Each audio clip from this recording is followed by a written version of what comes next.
to Mobility Monday. I am just about to start my workout for today, so I hope you will join me for that.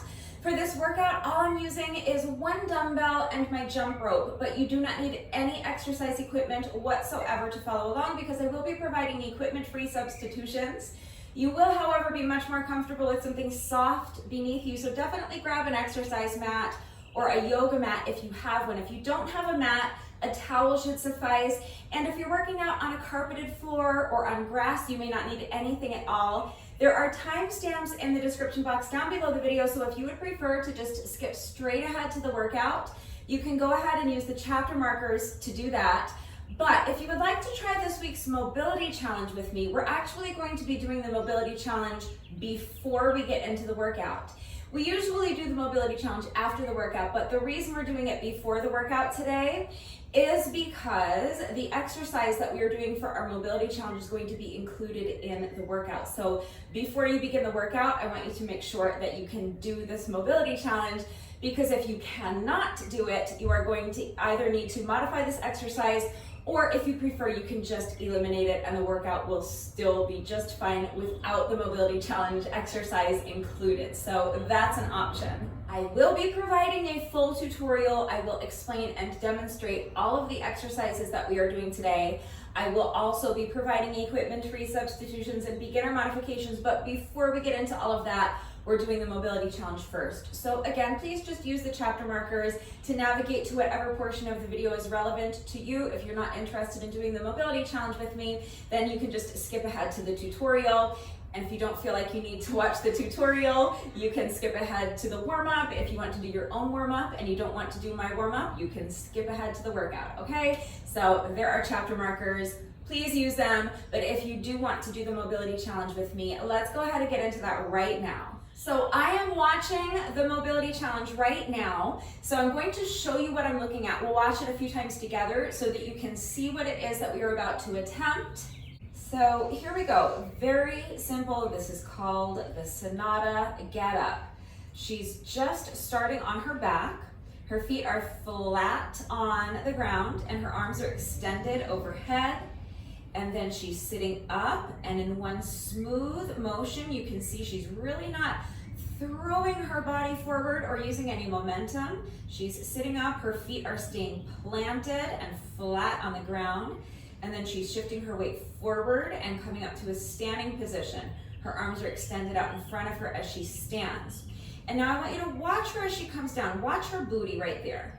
So I think that is the secret to this whole thing. So as you're squatting down, watch her stick her booty back. Like I'm always telling you with your squats, you want to stick your booty back, keeping your back flat, keeping the weight in your heels, but then watch. Right there, she tucks her tailbone under. So she's tucking her booty like in between her ankles, or trying to tuck her booty so that it's in between her ankles. And that is the secret, I think, to making this whole thing work. So I know that this looks very similar to a couple of other mobility challenges that we have done in the past, but I think this one is a little bit different, and what makes it different, I think, is that smooth motion, and I think it's all going through the entire range of motion from all the way flat on your back to all the way standing. And we're going to do it a couple of times. I'm actually going to start this standing. I'm going to squat first, come down into my onto my mat on my back, and then we're going to do the sit up and to stand, okay? And then I might repeat it once more, just to make it a little bit, so we make sure that it's not a fluke, but make sure that we really get that whole motion, and that is the challenge. So this woman's name is Senada, that's why it's called the Senada get up. Her last name is Greca, I'm assuming it's pronounced Greca. So if you're into home workouts, I strongly recommend following her. I follow her, I think she's amazing. So it's at Senada Greca Official, and you can see it on the screen. So follow her on YouTube, and while you're at it, make sure you're following me, please, and remember to give me a like. And as soon as you're ready, let's go ahead, we'll give this a shot and see what happens. So we're starting with a squat. So first things first, mind your form on your squat. Start by tucking your shoulders into your back pockets so that your shoulders are back and down. Keep that chest lifted nice and high. Keep your abs super strong and tight and engaged. And we're going to first think about hinging at the hips. Remember how we were watching her booty, and at first, you're hinging at the hips, pushing that booty back. Think about trying to touch the wall behind you with your booty. At the same time, remember those shoulder blades are staying tucked into the back pockets. Your chest is lifted nice and high. So also think about trying to touch the wall in front of you with your chest. You want to keep that spine elongated so that your back stays flat and all of the weight stays in your heels as you come down into the squat. So we're starting with our arms extended out in front of us, and then you're going to push that booty back as you come down into your squat. And then as we get close to the bottom of the squat, remember she was tucking her booty under. So the secret is going to be to get your booty underneath you as much as possible. Try to get it kind of in between your ankles. And then from there, you're gonna see if you can put your booty down and come down and lie down onto your back. Then the really, really hard part is we're going to reverse that movement. Okay, so let's see what happens, starting with the squat. So shoulders back and down, chest is lifted high. Abs are nice and tight, push that booty back. Flat back, weight in the heels, arms are extended out in front of you as you come down into your squat. Now tuck that booty underneath you. Booty goes all the way down, keep those feet planted. Your feet should be glued to the mat. That is part of the challenge. So now, this is very similar to an exercise that we've done in plenty of previous workouts, but typically when I do this exercise, I am throwing my weight forward. I'm using a lot of momentum and I'm picking up my feet and tucking my feet underneath my booty. But the whole point of this challenge is that our feet have to stay planted. Okay, so I am going to use momentum a little bit. I'm going to throw my arms forward and I'm going to throw my body weight forward, but I'm not going to pick up my feet, or I'm going to try not to. Let's see if we're able to make it through this first attempt without picking up the feet. So we're just reversing the movement.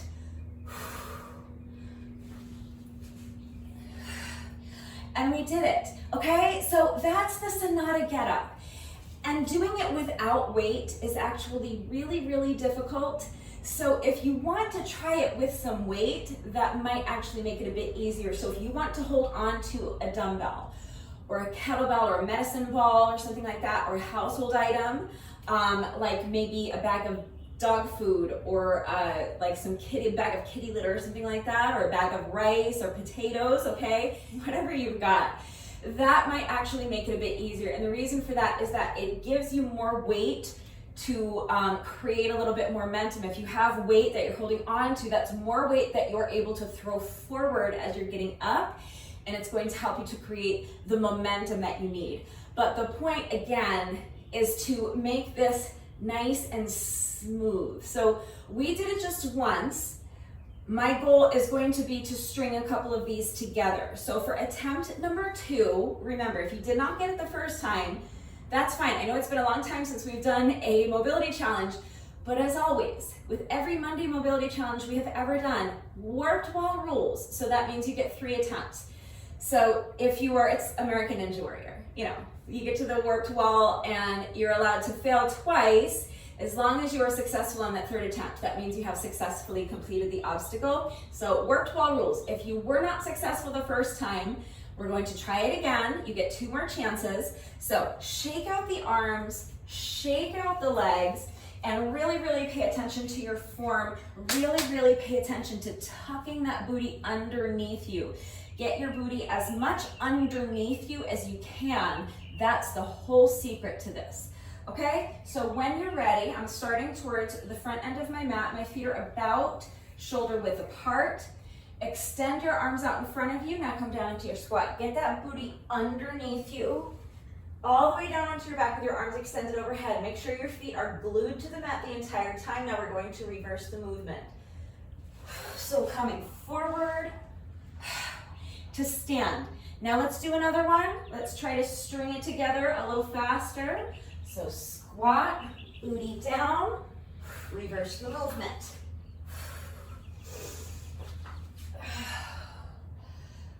All right, so that was like a half a successful attempt. I did get it, but I fumbled a little bit on that second getup. So I'm saying I still successfully have completed this challenge, and I will definitely be including this exercise in the workout today. So I might have a couple of reps that look like that last one where they're not very smooth and where I fail on the first attempt and I have to restart myself. But that's the exercise, okay? So if you have not yet gotten it, I'm going to try to string together 2 beautifully clean reps. So wish me luck.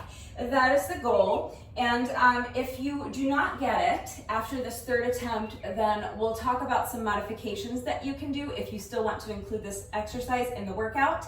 But remember that this is completely optional. You can very easily just eliminate this one exercise from the workout and it will be just fine, okay?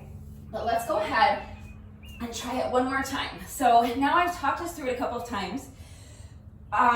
The point is not to like speed through this. Again, the point, you saw how kind of slow and controlled her movement was.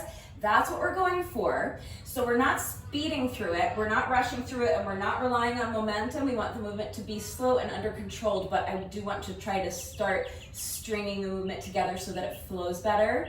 So that's the goal for this attempt. So again, when you're ready, shake out the arms, shake out the legs, take one more deep breath. Start standing towards the front of your mat. Feet are about shoulder width apart. Tuck the shoulder blades into the back pockets. Shoulders are back and down. Chest is lifted nice and high. Tighten up those abs. Extend your arms out in front of you. Now squat, tuck the booty underneath you and come all the way down on your back. Now we're going to reverse the movement. Movement stays slow and under control. Let's do it once more. So squat down. And now reverse the movement, keeping those feet glued to the mat the entire time. And that's it, we did it. So that's it, that is our mobility challenge for this week. So let me know how you did with it. Let me know if you were successful with this mobility challenge. And if not, you can always just keep working on it because it is a phenomenal exercise to have in your repertoire. To be able to do that with that kind of slow and controlled movement is such a great thing to be able to master. So if you haven't gotten it yet, keep working on it. But I will be providing some modifications so that you can do today's workout with me, even if you have not yet successfully mastered the Senada getup. But I'm going to keep working on mine. Obviously, I'm going to get a ton of practice with it during this workout. And then once I get it looking nice and smooth, I'm going to make my own reel to share on Instagram tomorrow. So if you're not following me on Instagram, please follow me on Instagram at BugSusan. It is linked below in the description box. And I will also share it as a YouTube short. So look for that tomorrow. If you are able to successfully complete this mobility challenge and you would like to share it, then maybe you want to share your own YouTube short or your own Instagram reel. If you do, please tag me and tag Senada Greco because this is her move. This is the Senada getup. Okay, but that is the mobility challenge and that is the first exercise we are doing today, the Senada getup. So if you want to include this exercise in the workout today, but you are not able to do it this way, first of all, again, like I said, it is actually easier to do this exercise with a little bit of weight added because you have then a little bit of extra weight to propel you forward. So if it's too heavy to hold your weight up in front of you, that's fine. You can have it down, you can hold it down in front of your thighs like this.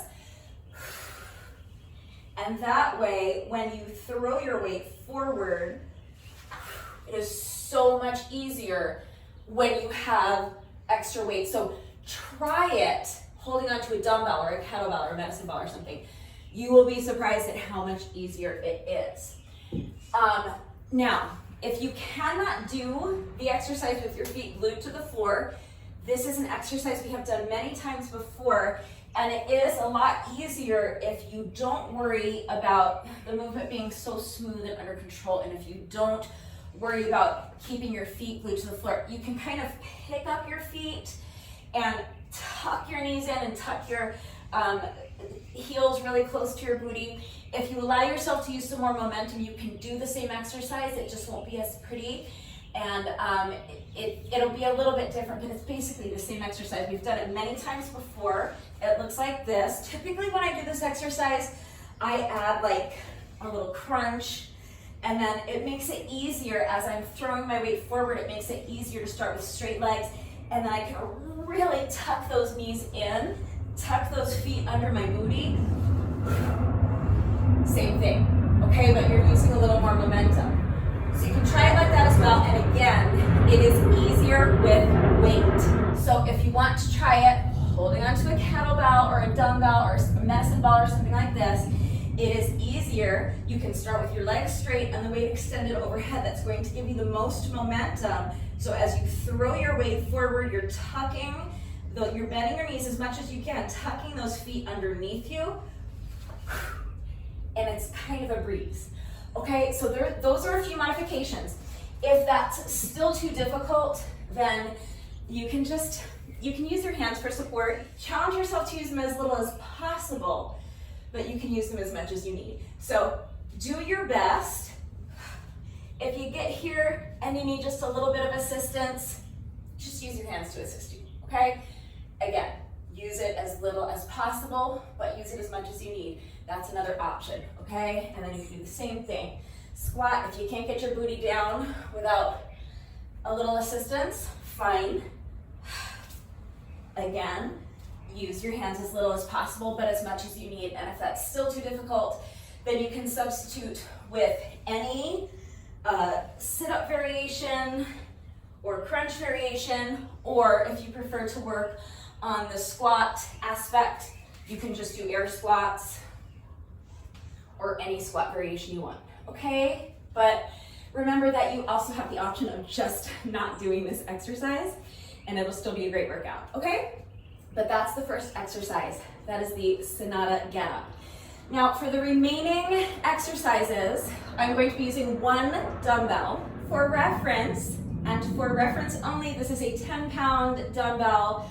That is a good weight for me. You may need to use something lighter than that. You may need to use something heavier than that. That depends on your strength. It depends on your level of fitness. It also just depends on what you have available to you. And of course, it depends on how hard you are looking to push yourself today. So please consider all of those factors when choosing your weight and make the decision that is best for you. If you do not have a dumbbell, then you may be able to incorporate a kettlebell or a medicine ball for a couple of these exercises. You may also be able to use something like a shampoo bottle or a water bottle filled with some sort of weight. So if you have like maybe a shampoo bottle or a water bottle, you could fill it with water. You might be able to make it a little bit heavier by filling it with something like uncooked rice or dried beans or lentils, kitty litter, powdered laundry detergent, maybe some of those decorative pebbles. If you're taking your workout to the beach or the park or the hiking trail today, you could maybe fill it with sand or dirt. So get creative and use what you've got, as long as you can find something that you are able to maintain a secure grip on so that you're not going to drop it and injure yourself or break something and make a mess.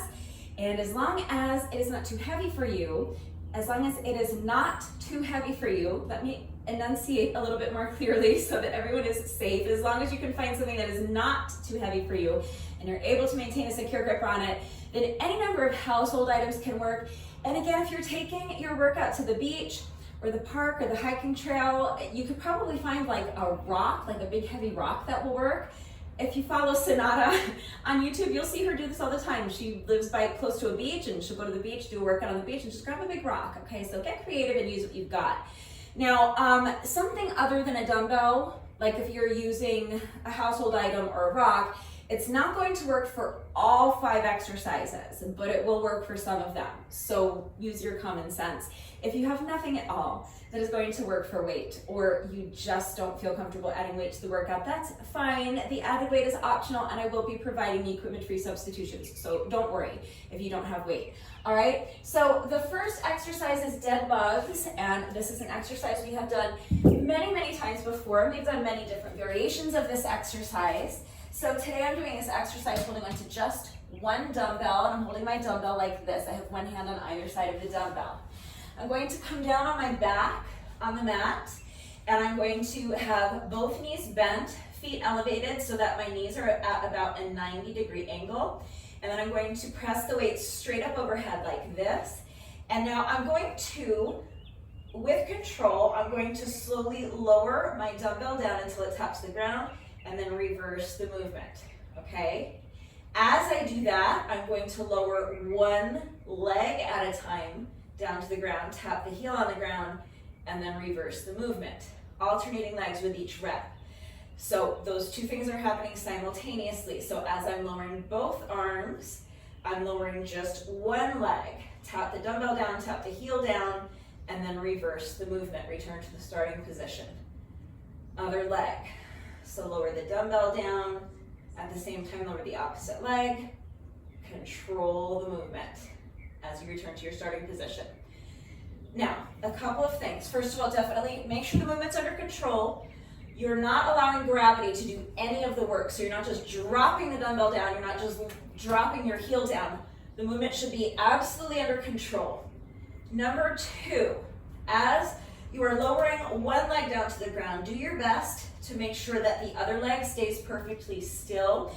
It's always a temptation as this leg lowers that you allow the other knee to inch in towards your chest.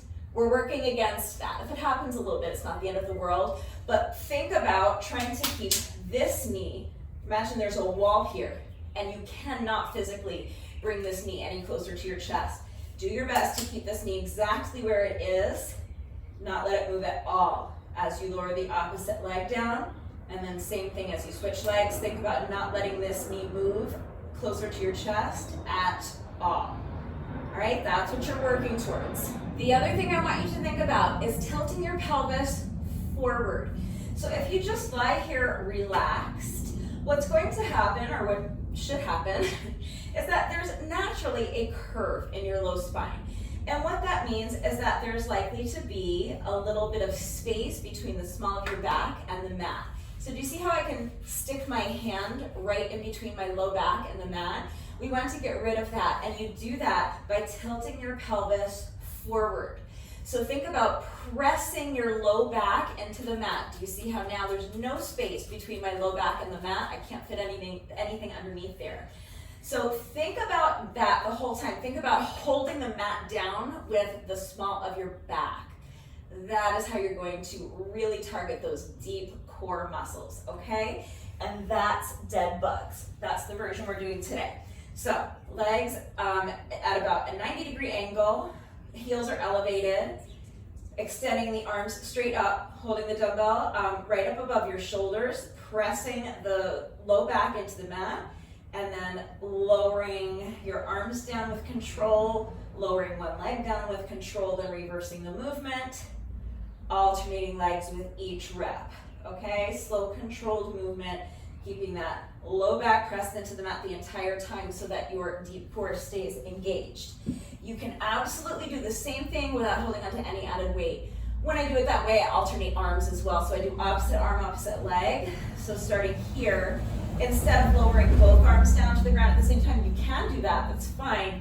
But typically, what I would do is opposite arm, opposite leg, okay? Same exact exercise, pressing the low back into the mat, lowering the heel down with control, reversing the movement, alternating sides with each rep, opposite arm, opposite leg. Okay, so that is your equipment-free modification, and that is the first exercise, dead bugs. For the next exercise, this is going to be a bear plank. So I'll show you first what I'm doing with my dumbbell, and then I'll walk you through a couple of modifications. So you're going to be in a bear plank. So what that means is that if you start here in your high plank, and then just step your feet in, what you're going for is you want your knees directly beneath your hips, and you want your knees just a couple of inches off the mat, okay? So you're just going to hold here. And then what I'm going to do is I'm going to start with my dumbbell on one side of my mat, and from this bear plank, I'm going to pick up one hand, reach across my body, pick up the dumbbell, and bring it over to the other side. Put it down, return to my starting position. And then I'm just going to reach up across with the opposite hand, move the dumbbell back.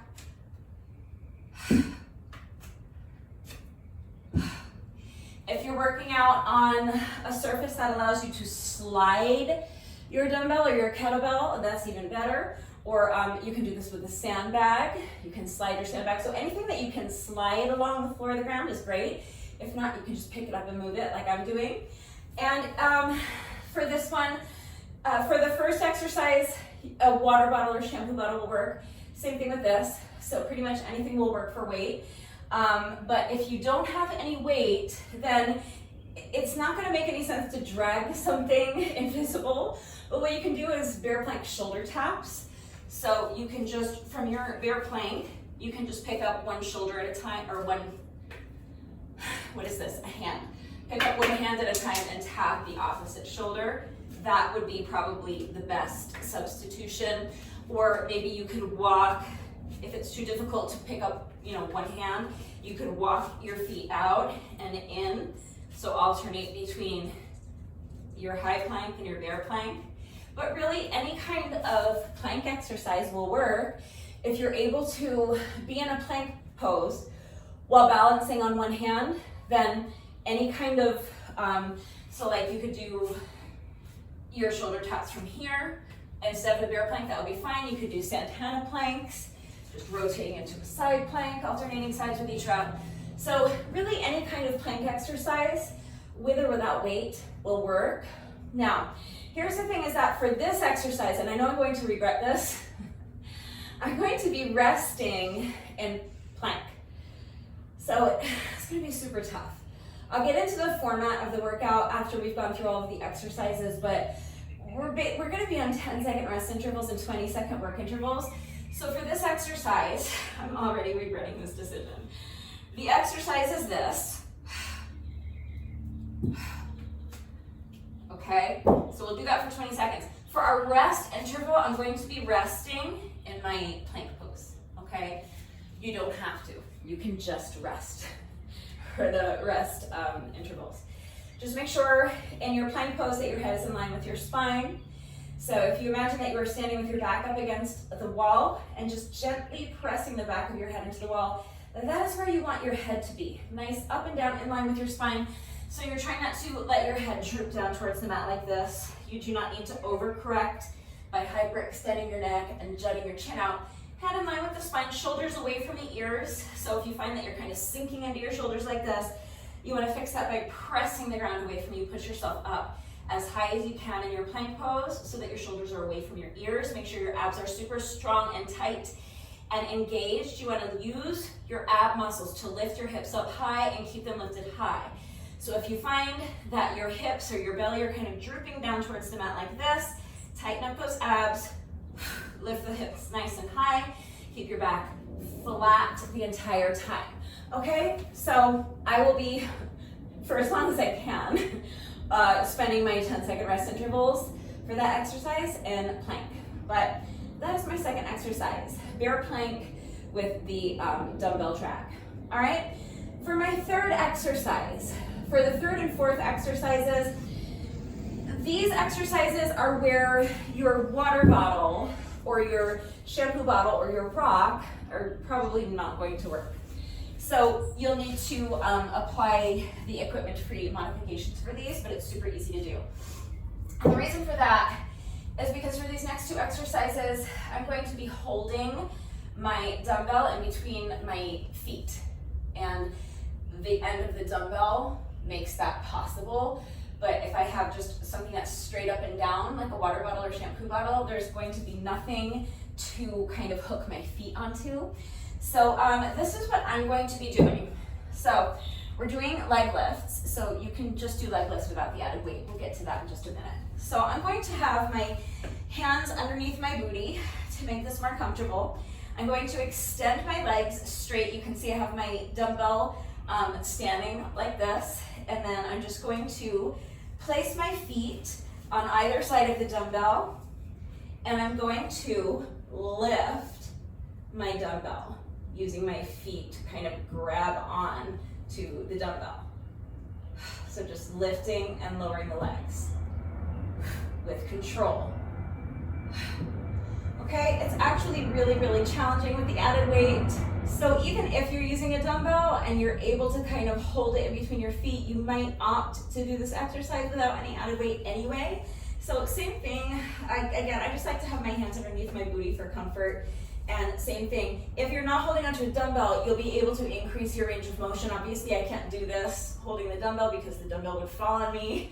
So it's up to you if you want to kind of keep it low and again, really focus on that deep core, or if you want to expand your range of motion and lift the legs a little bit higher. But any kind of leg lift or reverse crunch with or without weight will work, okay? So that's your equipment-free substitution. Super simple. And same thing for the next exercise. I'm going to be holding my dumbbell in between my feet. We're doing hamstring curls. So I'm going to, again, be on my belly. And I'm just going to be all the way down on my belly. And I'm just going to have my forearms on the mat for support. And again, I'm going to hold onto the dumbbell with my feet. And then I'm going to bend my knees and curl the dumbbell in towards my booty and then reverse the movement. Make sure the movement stays under control. Super simple. Now for this exercise, if you are not adding weight, please don't fall, okay. If you're not adding weight, it doesn't make too much sense to do that. You can if you want, but without the added weight, it's just not going to be very challenging and it's not going to be very productive to just do this, okay?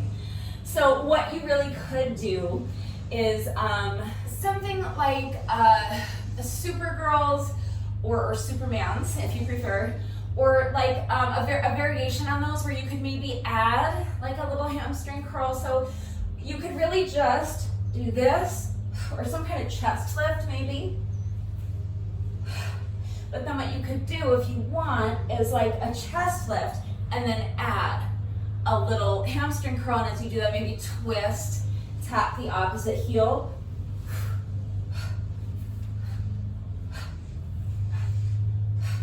Something like that, okay? And if that requires coordination that you don't have or it's awkward, you can just skip the twist and you can just do something like chest lift or Superman or Supergirl lift, something like that. Okay, some kind of variation on that I'd say would be your best equipment-free modification for that exercise. But that is exercise number 4, right? Just one left.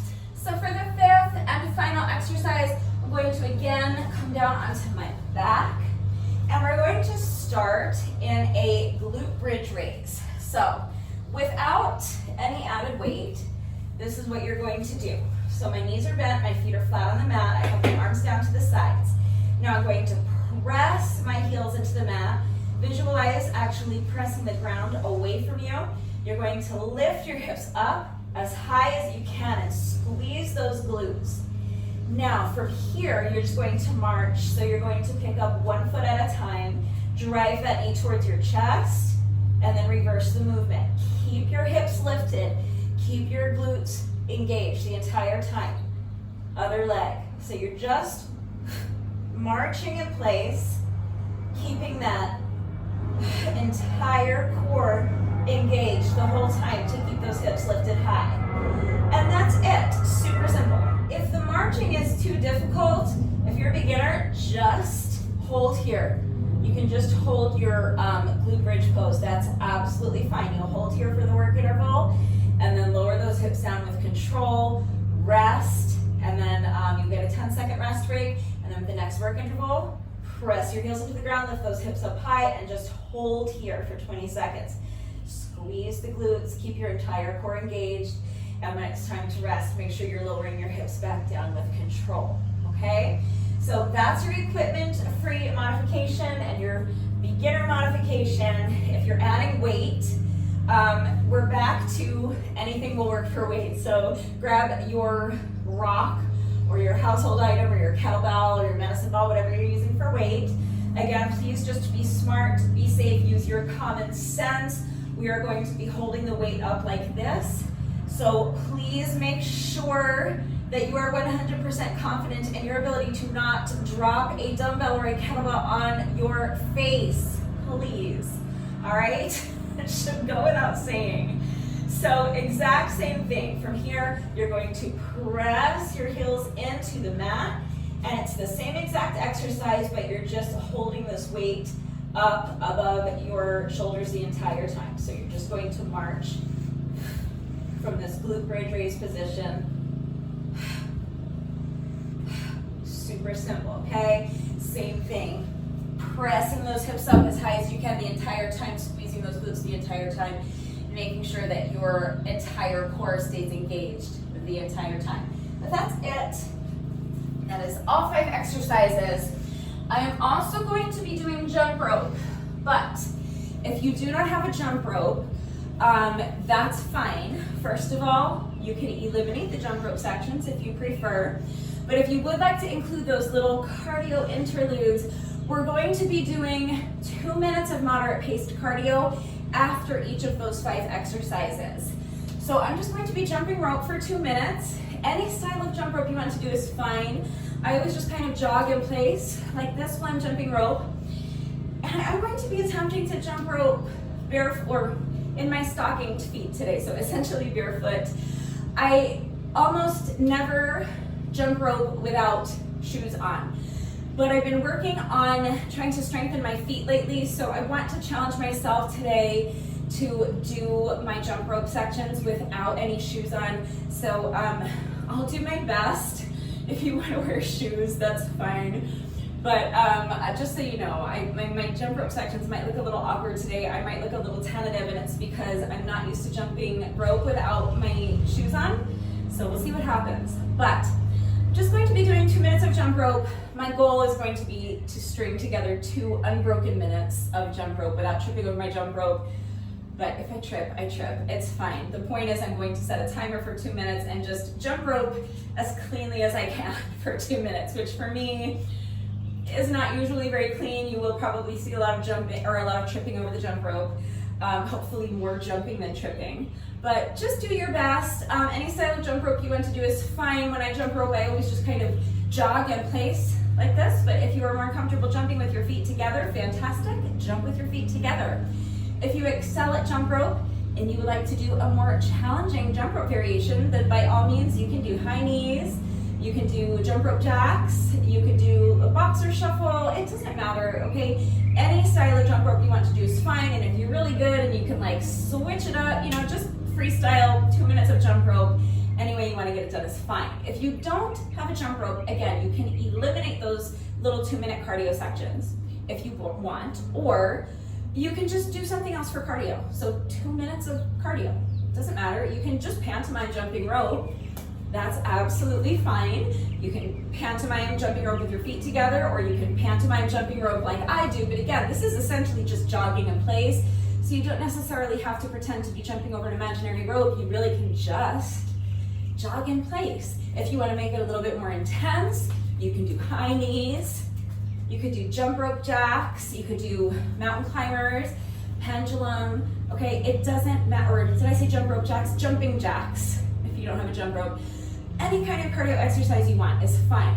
So if you have steps in your home or your apartment complex, or if you took your workout to the beach or the park or the hiking trail today, anywhere there's steps, up and down the steps is another great option. So maybe if you have access to the field at your local high school, you could do up and down the bleachers, or you could jog around the track for 2 minutes. For most people, I would say 2 minutes is maybe, let's say once to twice around the track. All right, if you're really fast, then obviously you'll be able to do more than that. But I think for a lot of people, that's gonna be like 1.5 around the track, maybe twice around the track. So the cardio sections don't have to be exactly 2 minutes. Mine are going to be exactly 2 minutes because I'm timing them, but you don't have to time your cardio sections. Just about like plus or minus 2 minutes or so of any kind of moderate paced cardio. Any way you want to get it done is fine. So you can jog around your block, or if you have access to something like a treadmill or an exercise bike or an elliptical, Stairmaster, anything like that, you could hop on one of those for 2 minutes. So don't overthink it. Either eliminate the cardio sections if you don't want to do them. If you do want to do them and you don't have a jump rope, plus or minus about 2 minutes of any type of moderate paced cardio exercise you want to do is fine. And that's it. So let me not forget to introduce Rebecca today. I'm going to be jumping rope with Rebecca. Rebecca is my adorable black jump rope with these cute little white skulls on the handles. So if you would like to know where I get my jump ropes, there's a link and a coupon code in the description box down below the video. So click on the link and use coupon code Rebecca to save an additional 10% on your jump rope. But that's it. That is all 5 exercises plus jump rope plus our bonus exercise, the Senada getups. So here's how it all fits together. At its core, this is essentially a 20-minute Tabata style workout. So to break that down, 20 minutes means 20 minutes. So this workout is going to take me closer to like an hour because I'm doing more than just those 20 minutes. But if you're looking for a 20-minute workout, I am going to include this workout on my playlist of 20-minute workouts. And the reason for that is as follows. Because if you opt to eliminate the Senada getups and the little cardio interludes after each exercise, then what you're left with is just 5 different exercises, and we're doing each of those exercises for 4 minutes. So that's your 20 minutes. So if you want to eliminate the jump rope and eliminate the Senada getups and just do these 5 exercises, that is going to be a 20-minute workout, and it is going to be a phenomenal 20-minute workout, and that's an option. So if you just want to do 20 minutes, you're just going to do each exercise for 4 minutes, and then you're done, okay?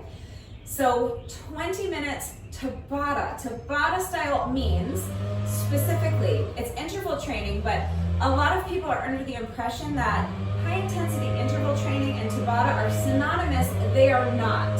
Tabata is always high intensity interval training, but high intensity interval training is not always Tabata. It's about the specific intervals that you're using and the number of rounds you're doing. So Tabata means specifically 2 things. First of all, it means that you are on 10-second rest intervals and 20-second work intervals. And secondly, it means 4 minutes. So 10 seconds of rest and 20 seconds of work times 8 rounds. That's 4 minutes. That's what Tabata means. So that's what we're going to be doing for each exercise. We're going to do each exercise for 4 minutes at a time. So after, you're going to spend the entire 4 minutes on one exercise, and then you're done with that exercise. Okay? So that's going to apply to our 5 weighted exercises that I showed you. And that means that this is how everything is going to fit together if you're going to include the Senada getups and the jump rope sections.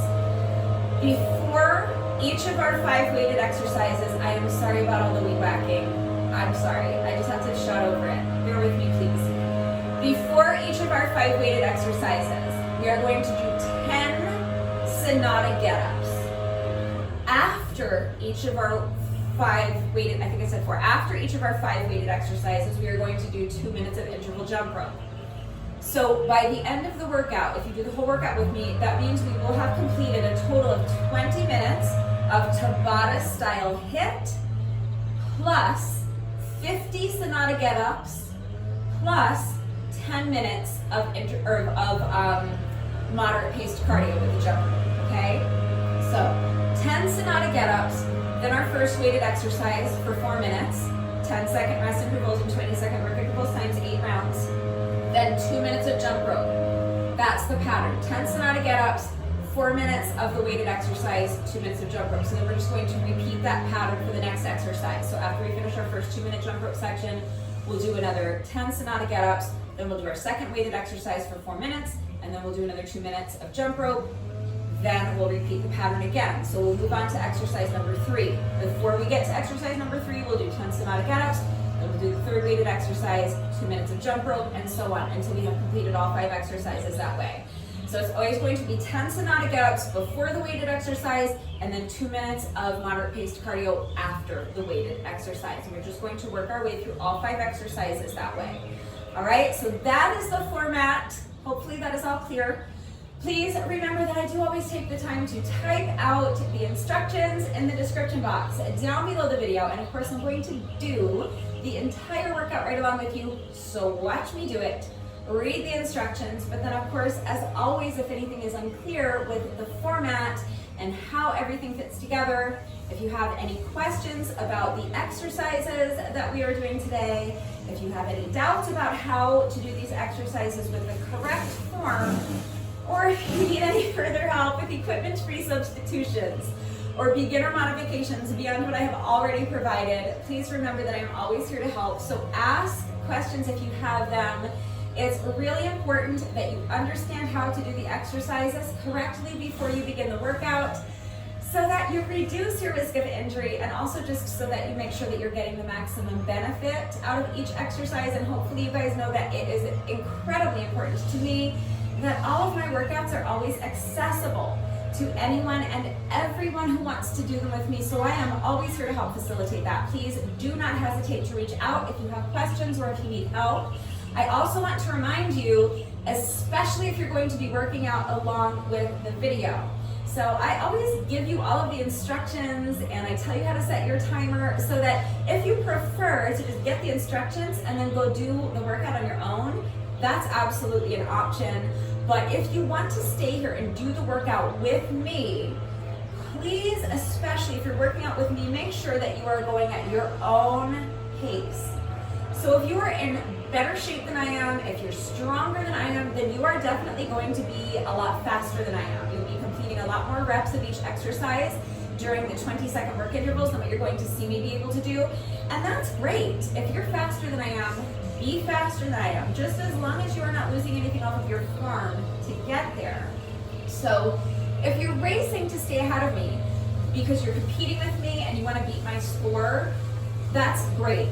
I'm not discouraging you from doing that. I'm just saying that if you're racing to stay ahead of me for any reason and your form starts to get sloppy, that means you need to slow down. It is always going to be safer and more effective to slow down and do fewer reps with excellent form than it is to speed through and do lots and lots of sloppy reps. So please make sure that you're not sacrificing your form for speed. And the same thing applies if you are slower than I am. If you're slower than I am, that is wonderful. Be slower than I am, because as long as you got your little booty dressed and you are out here doing the work, doing these reps with me today, that's what matters, okay? So please do not race to keep up with me at the expense of your form. If you're racing to keep up with me and your form starts to get sloppy, that means you need to slow down, okay? So please make sure that you are going at your own pace, and make sure that you are never sacrificing your form for speed.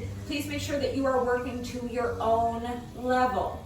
So that means going at your own pace. It also means using a dumbbell or household item that is an appropriate weight for you. It means losing the added weight if it becomes too taxing. It might mean applying the beginner modifications that I showed you. It might mean taking additional rest breaks. If you need additional rest breaks, you should take them.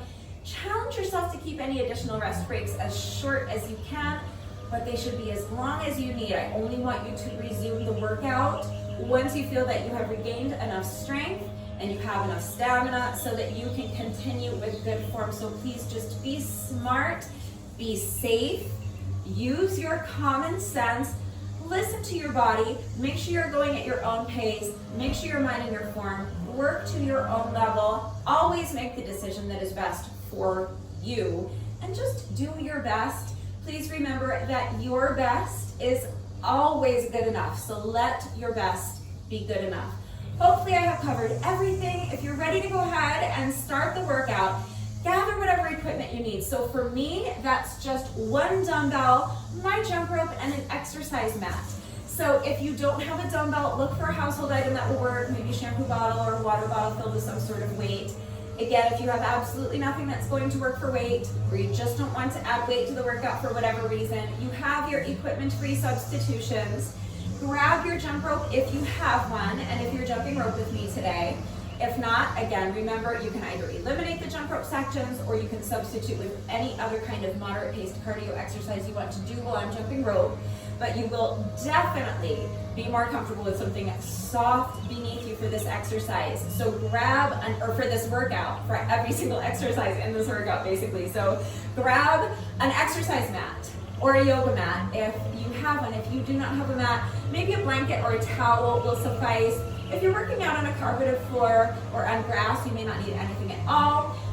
pause the video, go get dressed, and then meet me right back here. We're going to start with a 5-minute warm-up, and then we'll get right into this super tough 20-minute Tabata style HIIT plus workout. So as soon as you're ready, let's get started with our 5-minute warm-up.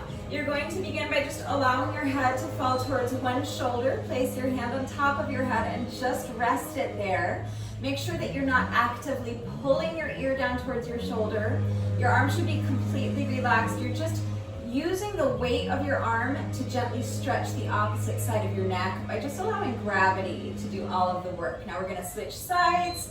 So allow your head to fall towards the opposite shoulder. Place your hand on top of your head. Just rest it there. Your arm is completely relaxed. Make sure your shoulders are completely relaxed as well.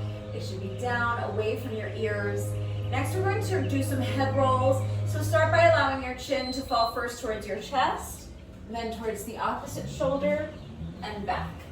And each time you roll your head from one shoulder to the other, just start feeling your head getting heavier and heavier. Allow your range of motion to increase until eventually your entire torso is just kind of spilling in front of you. Now we're going to do some shoulder rolls. You can roll your shoulders either towards the back or towards the front. It doesn't matter. But you want to kind of exaggerate the movement. Really explore your full range of motion here. So think about making the circles as big as you can. Next, we're going to do some arm circles, but we're going to start small with our arm circles. So extend your arms straight out to the sides. Start by making small circles, again, towards the back or towards the front. It doesn't matter.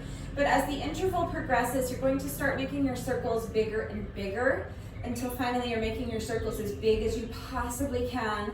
Really explore your full range of motion. Now step your feet out so that they're a little bit wider than shoulder width apart. Bend the knees, sweeping the arms down in front of you, and as you straighten your legs, you're reaching up as high as you can.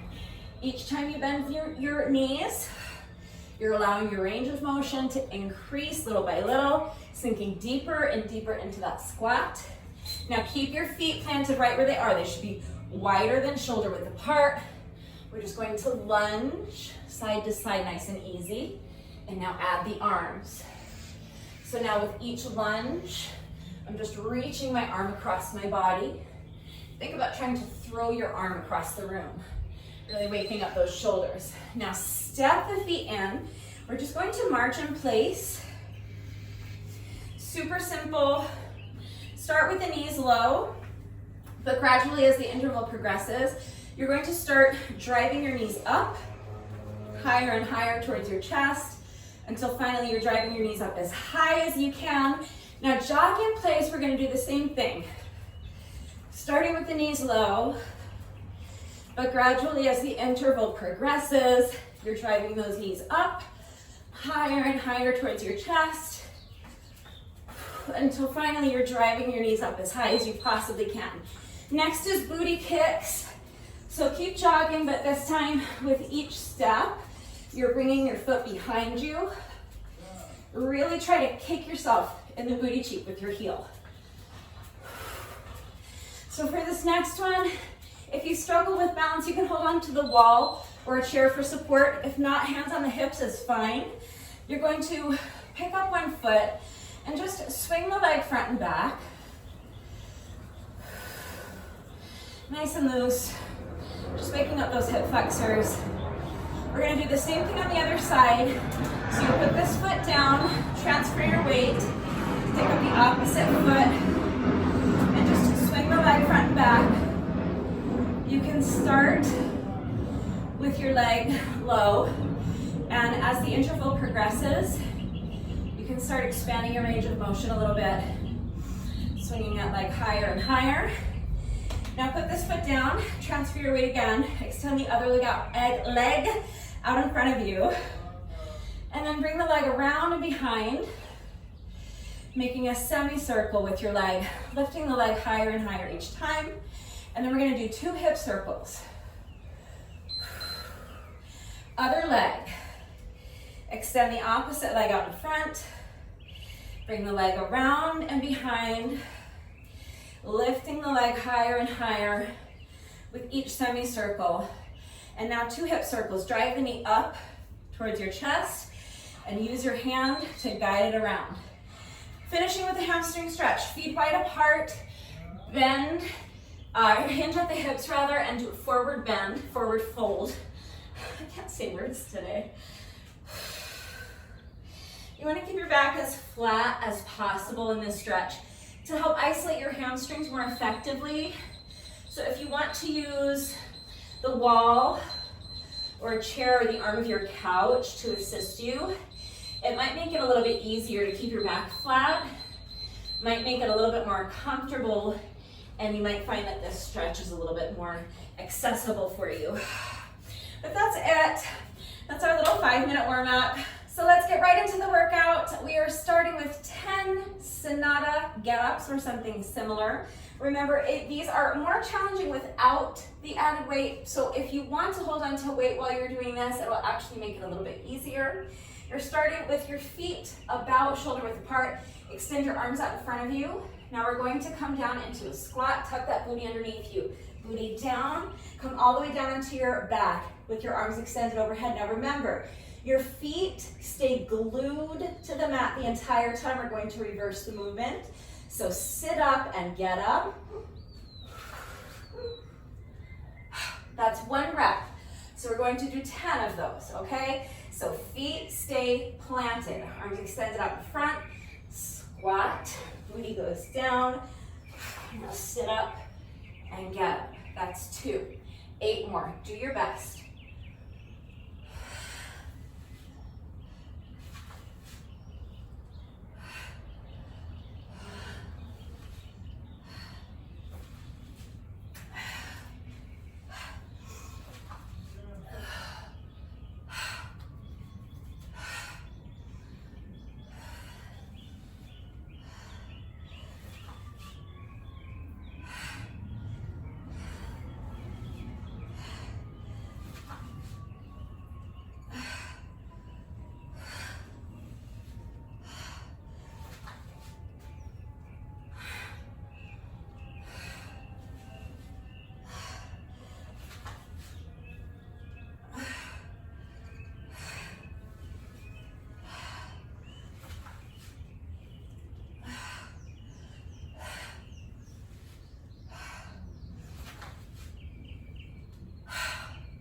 All right, that's 10.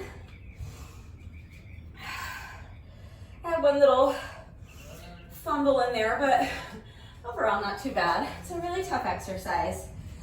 I also managed to get a little piece of gravel in my eye, which is fantastic. All right, so now it's time for our first weighted exercise, which is dead bugs. So timer is set for 10-second rest intervals and 20-second work intervals times 8 rounds. That's 4 minutes. Remember, this is essentially a Tabata style workout, a 20-minute Tabata style workout. So we're going to do the same exercise for 4 minutes. We're going to do that with 5 different exercises. That's our 20 minutes. So the first exercise is dead bugs. You can do these with or without weights as soon as you're ready. I'm starting my timer in 3, 2, 1, starting with our 10-second rest interval. So you're going to extend your arms straight up overhead, lift your heels, your knees are bent at about a 90-degree angle, press that low back into the mat, and then lower the weight down with control. As you do that, you're lowering the one leg down with control. Now lower the opposite leg down. So switching legs with each rep. Controlled movement, and return to your starting position. Make sure you're pressing that low back into the mat the entire time, really engaging your deep core. Rest for 10 seconds. We're going to do that 8 times. So now extend the weight overhead, lower the weight down with control, lowering the opposite leg at the same time, and then return to your starting position, alternating legs with each rep.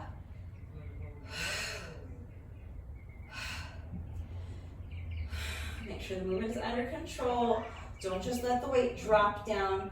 Don't let your heel just drop down. Control every aspect of the movement. Rest for 10 seconds. 6 more rounds. Do your best.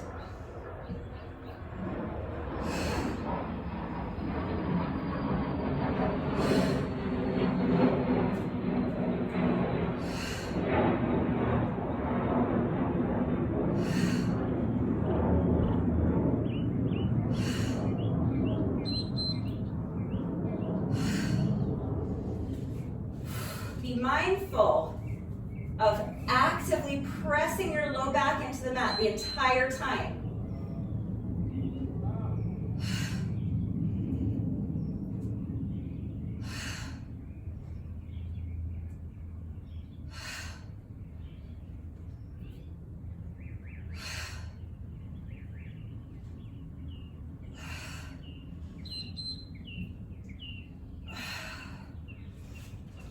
Rest for 10. I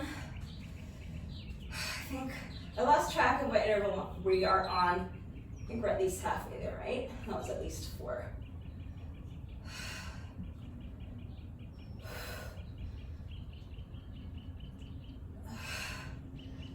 Just constantly checking in with your core, constantly checking in to make sure that you're pressing that low back into the mat.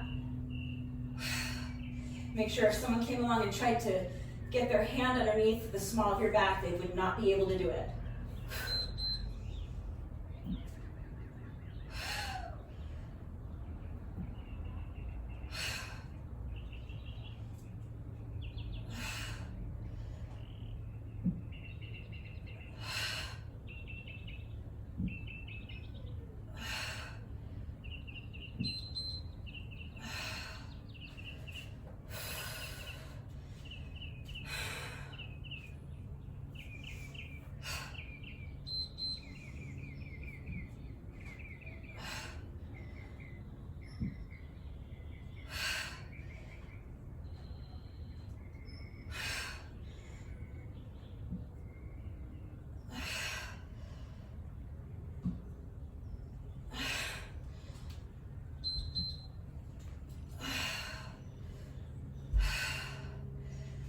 Have 1 or 2 more intervals left. I think this might be our final interval.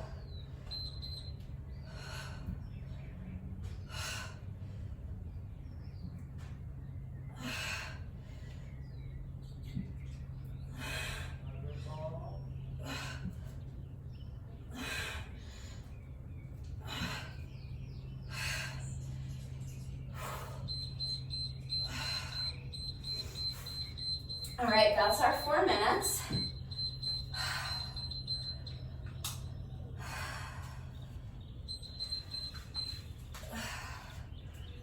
So the really great thing about this format, for me when I do this format, it always just kind of keeps moving. Like this, it just goes by really quickly. Even if the workout takes me like an hour, it just goes by really quickly because each exercise is only 4 minutes. And once you're done with it, you're done with it. We're done with dead bugs for the whole day. So now, if you want to eliminate the cardio sections, you can just move on to exercise number 2. Before doing the second weighted exercise, you can do another set of 10 Senada get-ups.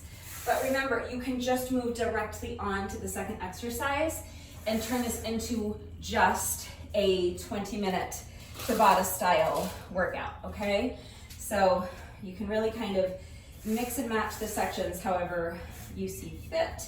I am going to be doing 2 minutes of moderate paced cardio in between each of my weighted exercises, or after each of my weighted exercises, I should say.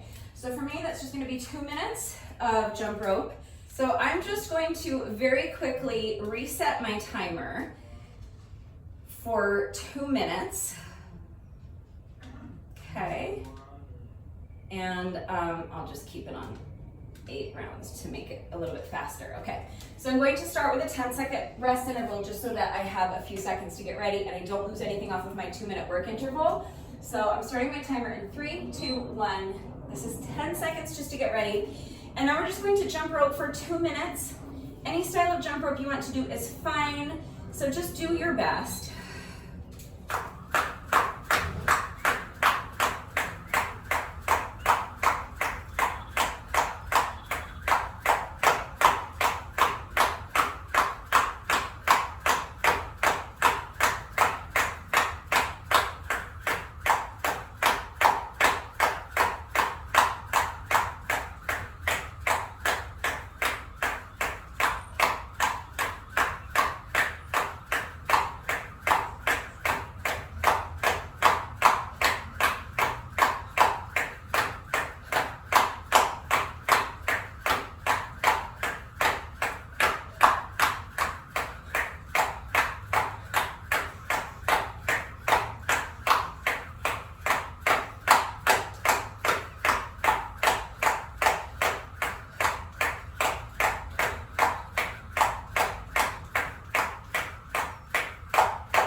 2 minutes.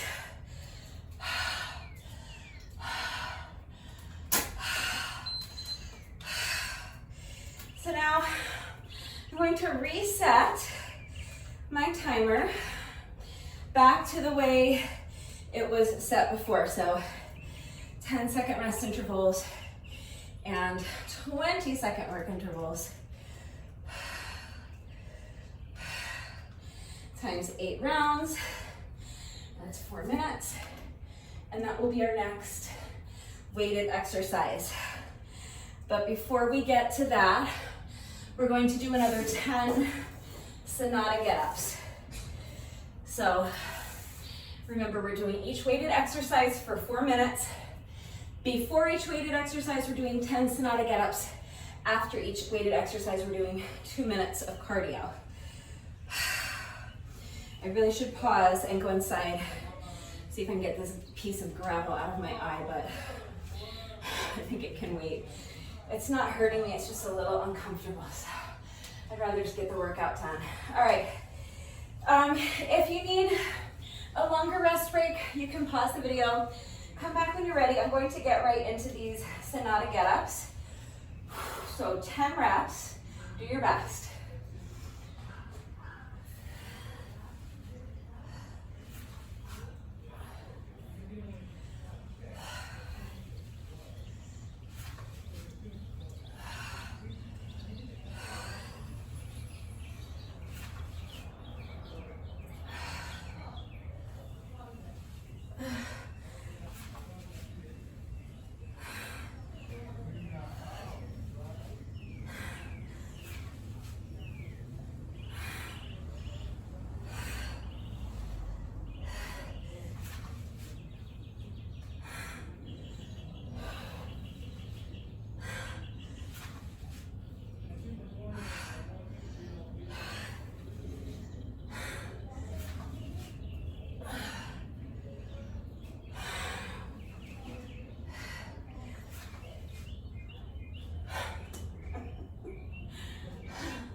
That's 10. As I'm getting the hang of this exercise a little more, I'm trying to rely less on momentum.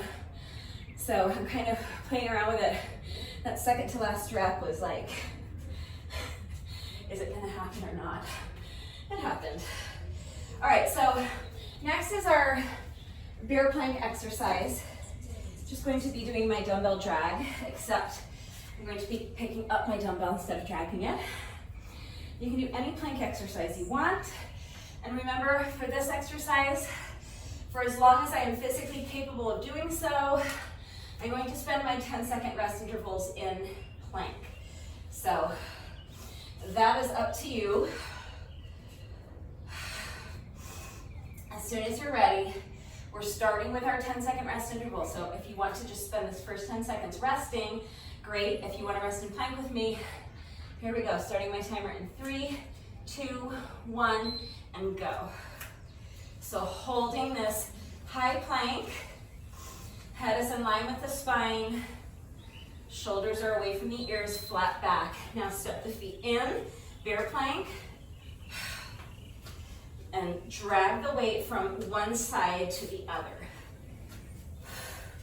Keeping your hips square towards the mat as you're balancing on one hand. Now, 10-second rest interval. I'm resting in plank pose. You don't have to if you don't want to. Step the feet in, bear plank, drag the dumbbell from side to side.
feet in.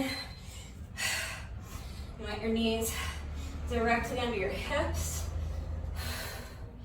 I know you can't see where your knees are. I can't see where mine are, but the goal is to have them directly under your hips. At this point, I'm getting pretty fatigued, so my knees are kind of high above the mat. You want your knees just an inch or two above the mat if you can. Do your best. Remember that if it's getting too difficult to rest in plank pose, you can absolutely just rest here, and that's fine. And if it's getting too difficult to drag the dumbbell, you can just do shoulder taps here. You can just hold your bear plank. Or you can step in and out.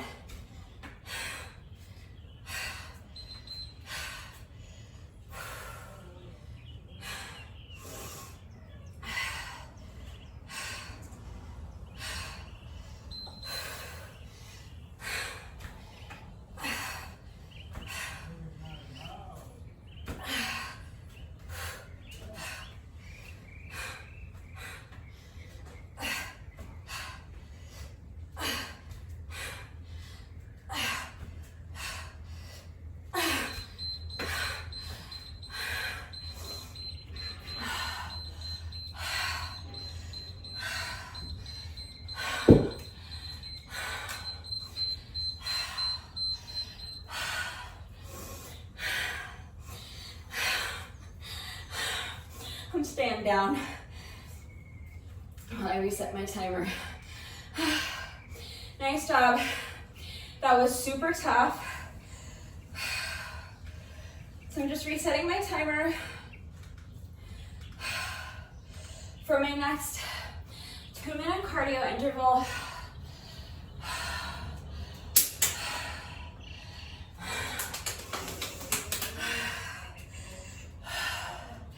I'm trying to tell my quads that it's time to get up so we can jump rope.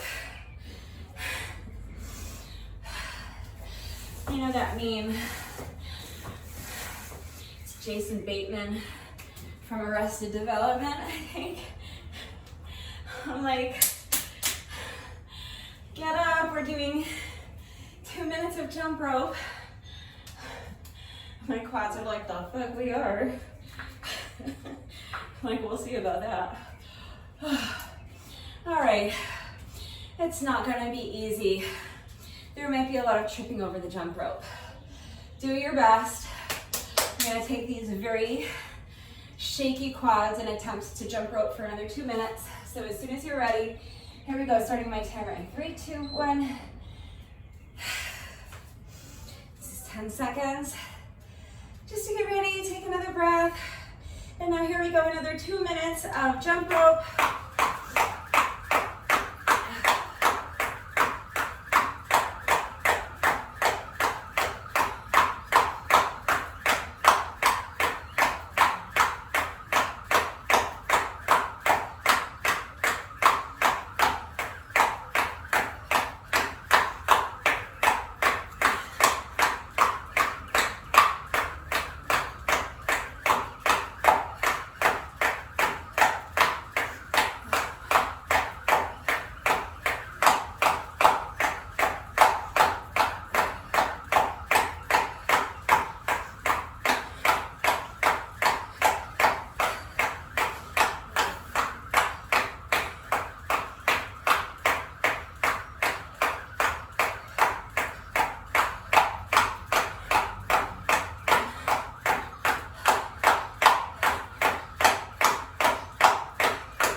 our 2 minutes. So we're just gonna continue that pattern. 10 Senada get-ups, and then 4 minutes of our weighted exercise, 2 minutes of jump rope. So, just going to reset my timer again for 10-second rest intervals and 20-second work intervals times 8 rounds. So now before we move on to our third weighted exercise, we're going to do another 10 Senada get-ups. So if you need to rest, if you need to towel off, get a sip of water, pause the video, come back when you're ready. Here we go. Another 10 Senada get-ups.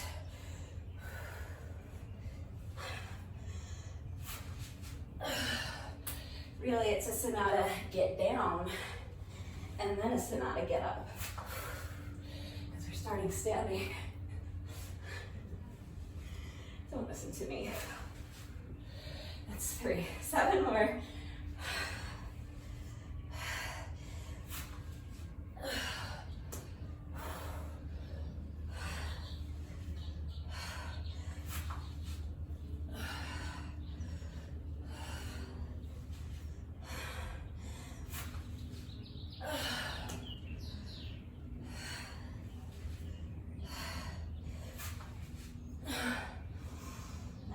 Completely lost track.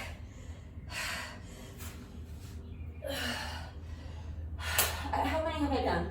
Let's just do another 5, just to make sure.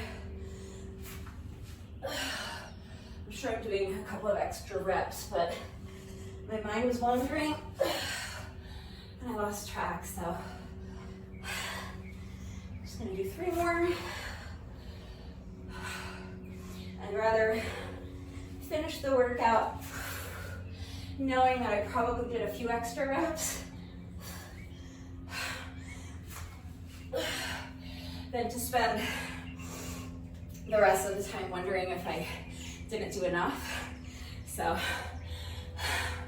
the moral of the story is focus on what you're doing. Don't let your mind wander, or you'll probably end up doing extra reps. And ain't nobody got time for that. All right. So our next weighted exercise is what? You tell me. Pop quiz, because I forgot. Is it leg lifts? I think it's leg lifts. All right. So any version of leg lifts you want, with or without weight. Hands underneath the booty. And if you want to add weight, I'm just going to be holding my dumbbell in between my feet like this. So as soon as you're ready, here we go. Starting my timer in 3, 2, 1. This is our 10-second rest interval. So we have a few seconds to get ready. We don't lose anything off of our first work interval. Now grab the dumbbell, lift, and lower the legs with control.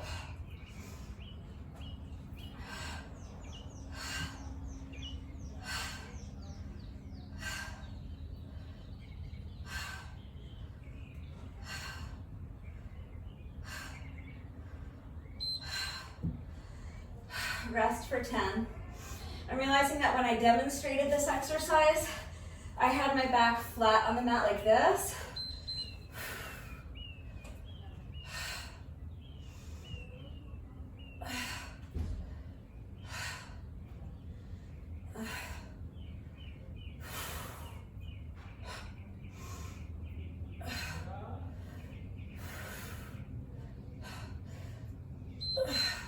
But it actually feels better to me with my shoulder blades elevated slightly. So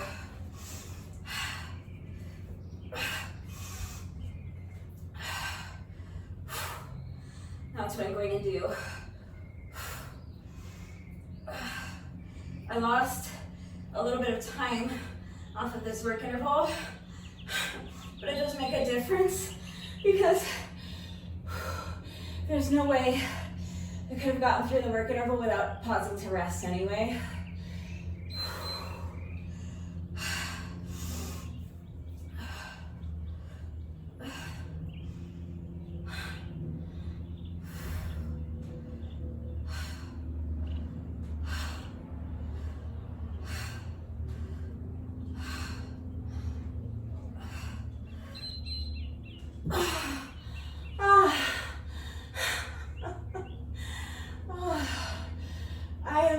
crying, real tears.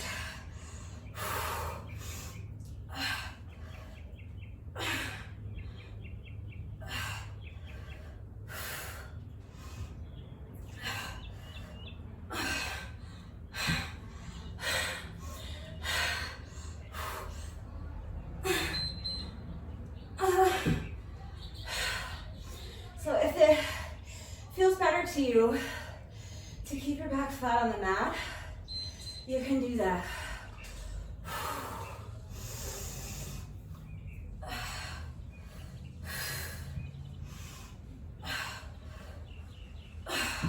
Neither option feels good to me right now. I'm ready to throw in the towel.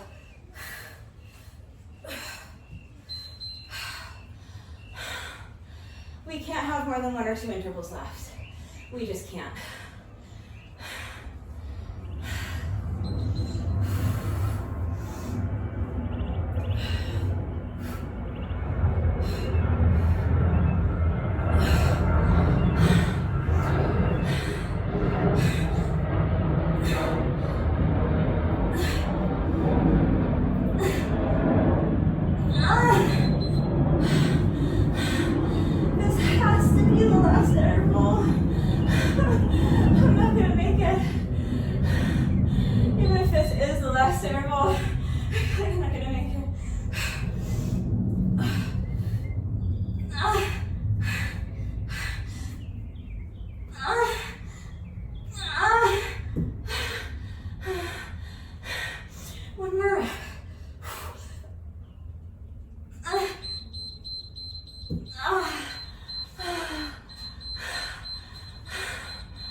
To remind you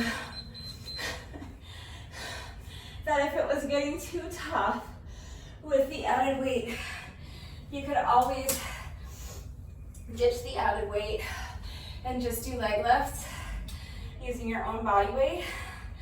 But I didn't have any energy to spare to get the words out. And I'm too stubborn to drop the added weight anyway, but that meant that I was having to sacrifice and not get a lot of reps done. So it's up to you.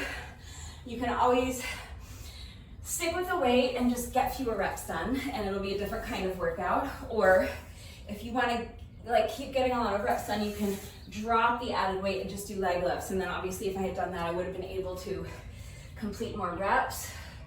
That is totally just a matter of preference. Okay, same story. I think I'm going to do another 2 minutes of jump rope, and my quads are thinking no. So as I'm resetting my timer, my quads have a minute to come around.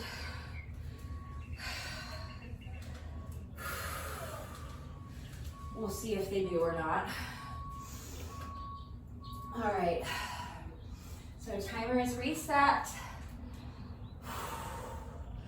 for 2 minutes, but I'm keeping that 10-second rest interval at the start, just so that after I start my timer, I have a few seconds to get ready, and I don't lose anything off of my 2-minute jump rope interval.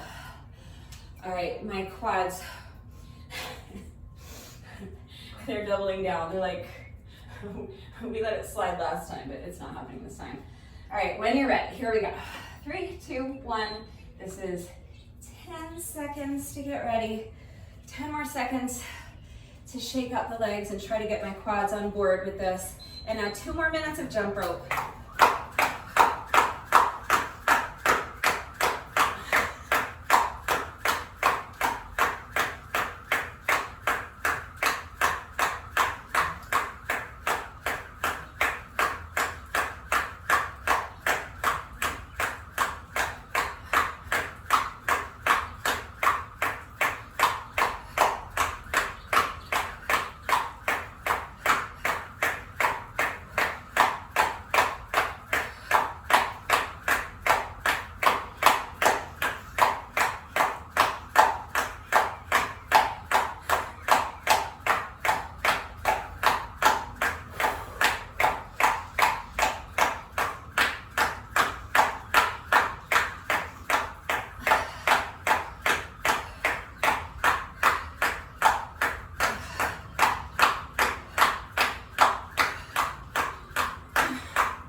right.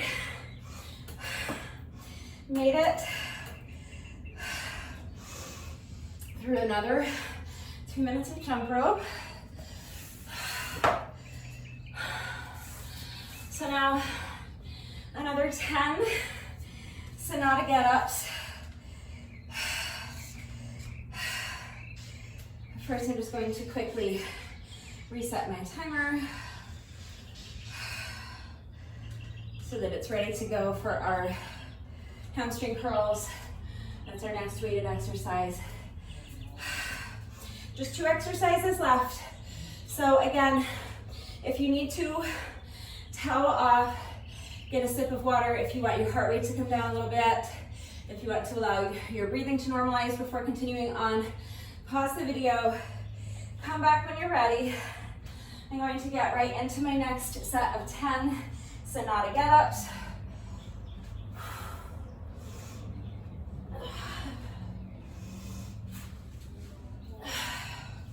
I'm just going to start the whole thing over.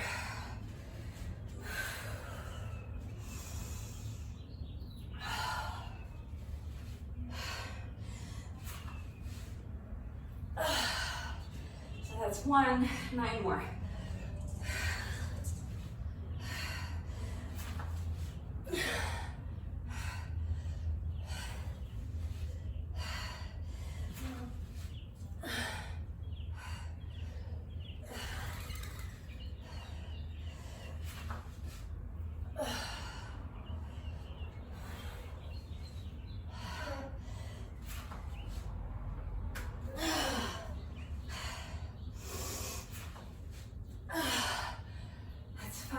Five more.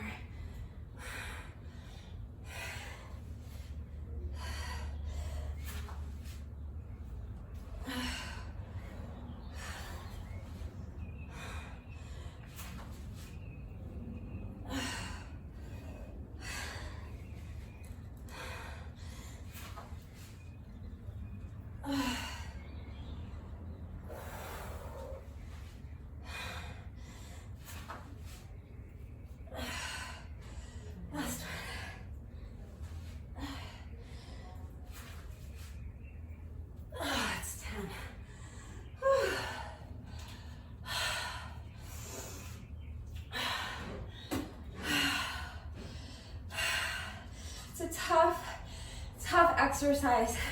We've done 40 reps so far, not including the ones we did for the mobility challenge. So it's not easy. Just keep fighting for it. Remember, it's easier with weight. And remember, you don't have to do those, or you can substitute with something similar. So just do your best. We only have 1 more set to go. So next we're going to do our next weighted exercise. I'm just trying to remember what it is. Oh, hamstring curls. I did just say it like 2 minutes ago. All right, so again for this one, if you're using like a water bottle or a shampoo bottle for weight, you're going to have to do the body weight version that I showed you. So again, I'm kind of holding my dumbbell in between my feet. So these are hamstring curls. Come down to your belly. I'm going to have my forearms on the mat for support. Just make sure I'm positioned correctly. And again, I'm just going to hold my dumbbell in between my feet like this, starting my timer in 3, 2, 1, and go.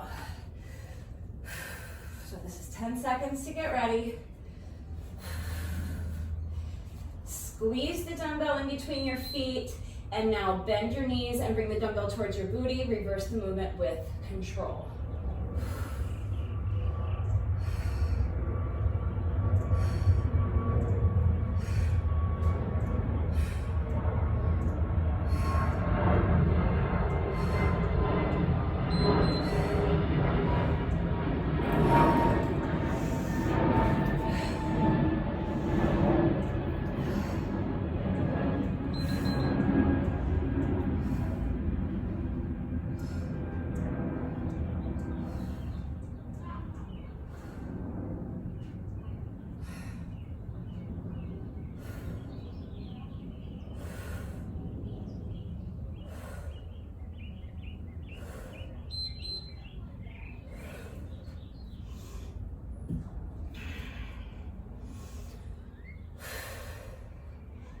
we go. Make sure your entire core is engaged.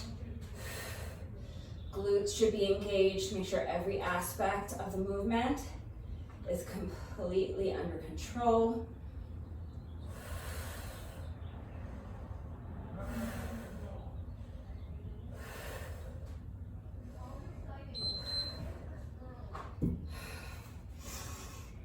Make sure you got a firm grip on that dumbbell.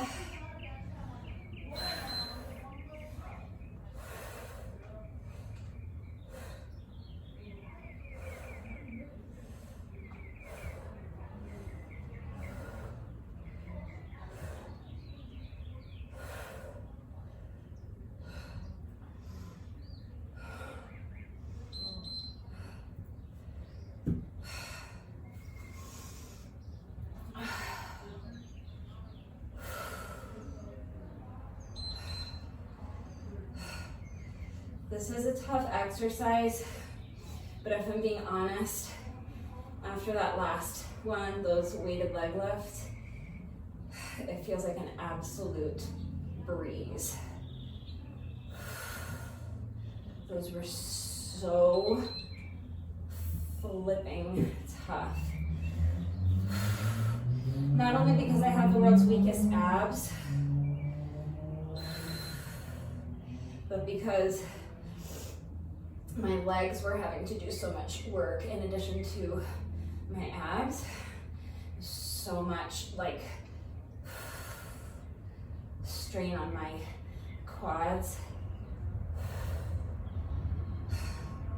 Like it doesn't look like a full body exercise, but it pretty much is. So tough. I don't think we'll be seeing that one again for a little while.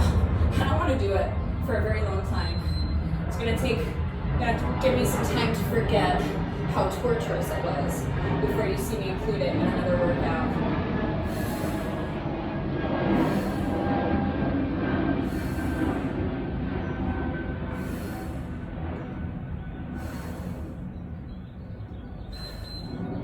This one, however, it's tough.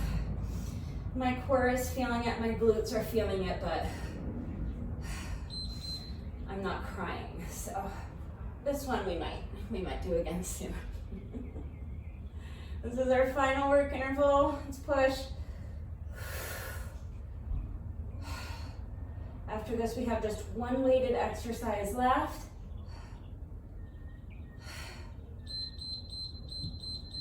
And that's it.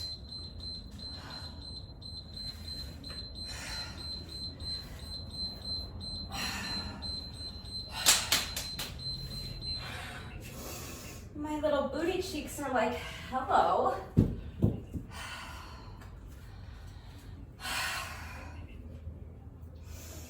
All right, resetting my timer for 2 minutes.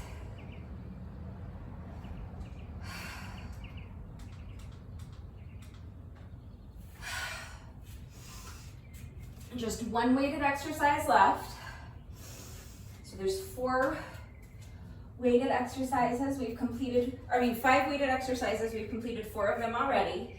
So before we move on to our 5th and final weighted exercise, we're first going to sneak in one more 2-minute cardio section. So remember, you can be doing about 2 minutes of any type of moderate paced cardio exercise you want. It doesn't have to be jump rope, and it doesn't have to be exactly 2 minutes. When you're ready, here we go. I'm starting my timer in 3, 2, 1.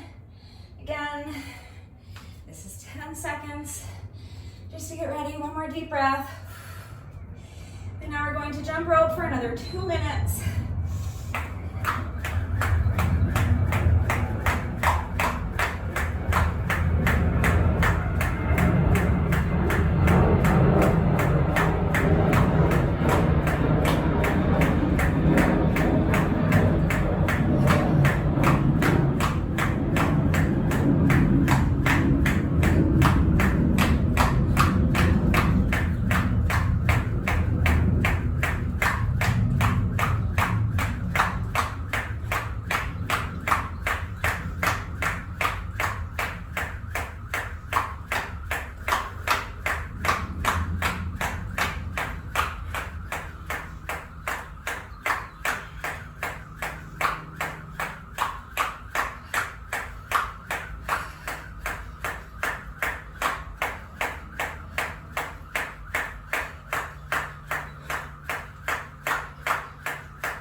All right, that's our 2 minutes.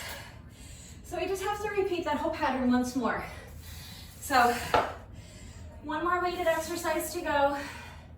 We're gonna do 10 Senada get-ups before our weighted exercise, and then 2 minutes of jump rope after our weighted exercise.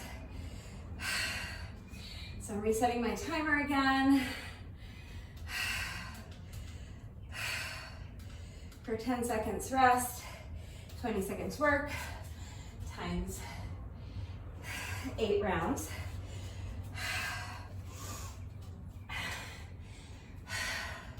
If you need a longer rest break, pause the video, come back when you're ready. I'm going to get right into these final 10 Senada get-ups. Wish me luck.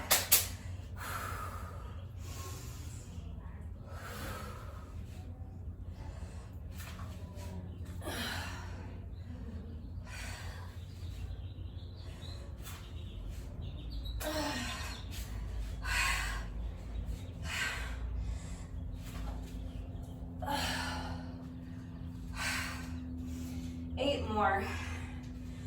I'm trying not to rely so much on momentum, but as I'm getting fatigued, I think that's just what I need to do.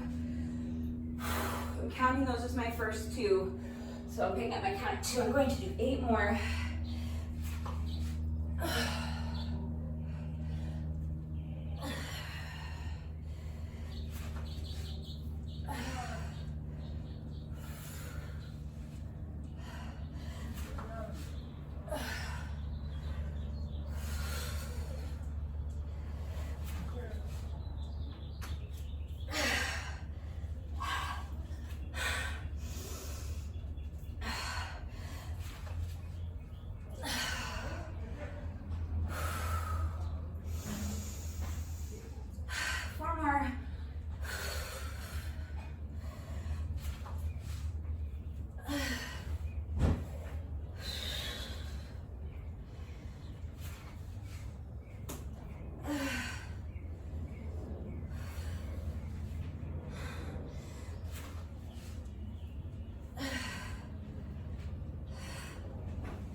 Do 2 more.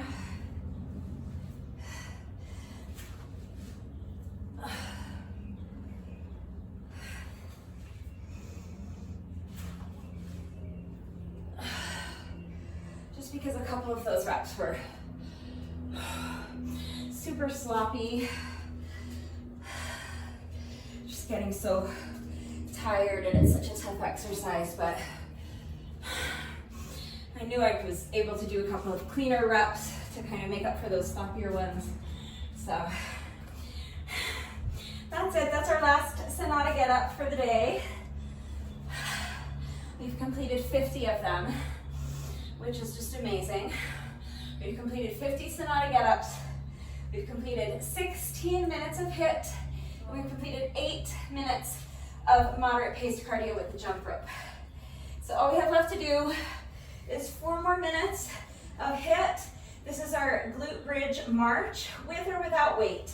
So as soon as you're ready, here we go. I'm starting my timer in 3, 2, 1. One hand on either side of the dumbbell, and I'm going to extend my arms straight above, press my heels into the mat, lift my hips as high as I can, squeeze my glutes, and now I'm just going to march.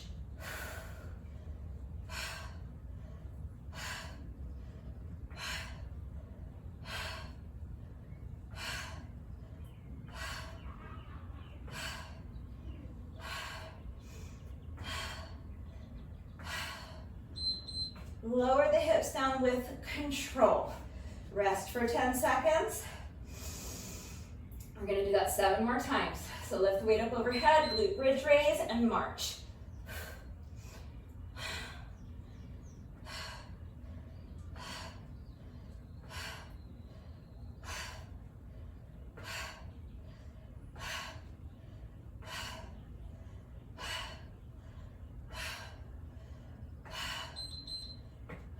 Lower the hips down with control.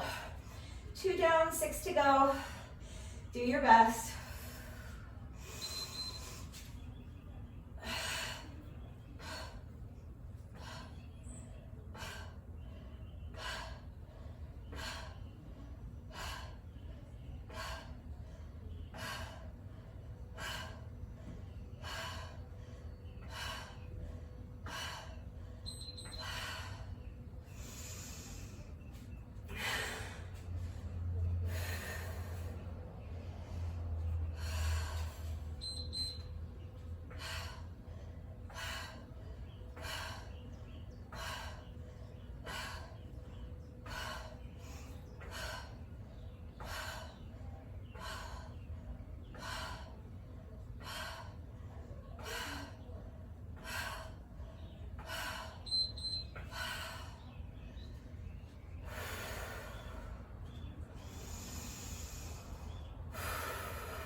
Keep squeezing those glutes. I know it's getting tough.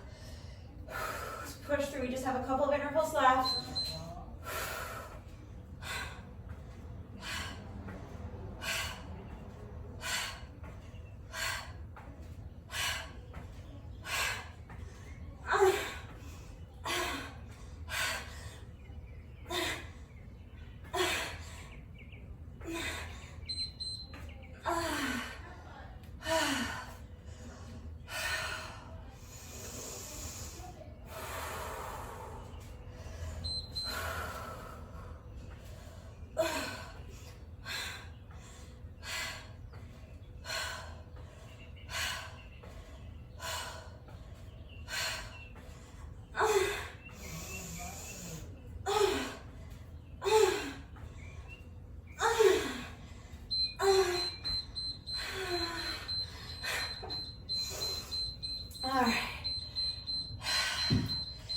That's our final 4 minutes of HIIT.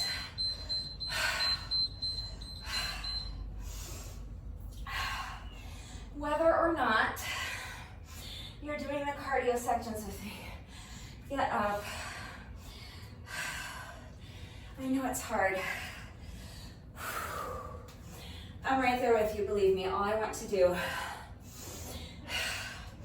is collapse in a heap on my mat. But we gotta get up. Shake out the legs. If you're not doing the cardio sections with me, you're finished. So make sure you do your bonus burpee. Remember, the workout is not officially complete until you have done your bonus burpee. So do your bonus burpee. And then take a few minutes to cool down. If you want to cool down with me, use the chapter markers to skip ahead to the cool down. And then remember to make sure you're taking a good 15 or 20 minutes to stretch. Then you can have your shower, eat some lunch, and get on with the rest of your day. If you are continuing on with me, All we have left is our final 2 minutes of cardio, so you have a few more seconds to rest while I reset my timer one last time.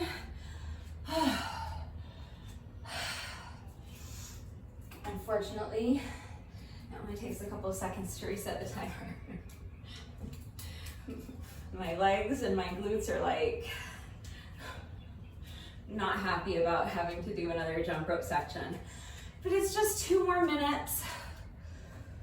For me, I've consistently been doing like just a little over 300 revolutions of the jump rope. So I don't know what makes it easier psychologically to tell myself just another 300 reps or just another 2 minutes. Probably 2 minutes, because that sounds like less. But however you want to look at it, we're just 2 minutes away from the finish line, so let's push. If you need a longer rest break, pause the video, come back when you're ready to begin this final cardio section with me. So here we go, I'm starting my timer in 3, 2, 1. This is a 10-second rest interval to get ready. And now here we go, this is our final 2-minute jump rope section. So we're going to jump rope for 2 more minutes and then we're done.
Another 30 revolutions.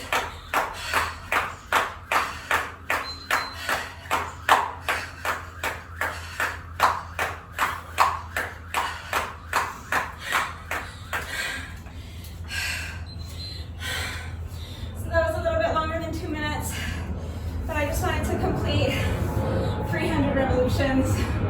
So that's our final cardio section. We are not quite finished yet. No workout of mine is ever complete until we have done our bonus burpee. So we have just 1 rep left to go. But first, whenever I do a workout that incorporates jump rope, in addition to my bonus burpee, I also like to do a bonus set of 100 with my jump rope. So when I say a set of 100, I'm talking about 100 revolutions of the rope. So if you would like to join me, this additional set of jump rope is completely optional. Any style of jump rope you want to do is fine. We're just counting 100 revolutions of the jump rope. If you don't want to do this bonus set of jump rope, that's fine. Just take another minute to breathe. Cheer me on. Hope I can get through the entire set of 100 without tripping over Rebecca. And then we'll do our bonus burpee together. So as soon as you're ready, here we go. Just counting 100 revolutions of the jump rope. So you count 1, 2, 3, 4, 5, 6, 7, 8, 9, 10. 20, 30, 40, 41, 42, 43, 44, 45, 46, 47, 48, 49, 50, 51, 52, 53, 54, 55, 56, 57, 58, 59, 60, 61, 62, 63, 64, 65, 66, 67, 68, 69, 70, 71, 72, 73, 74, 75, 76, 77, 78, 79, 80, 81, 82, 83, 84, 85, 86, 87, 88, 89, 90, 91, 92, 93, 94, 95, 96, 97, 98, 99, 100.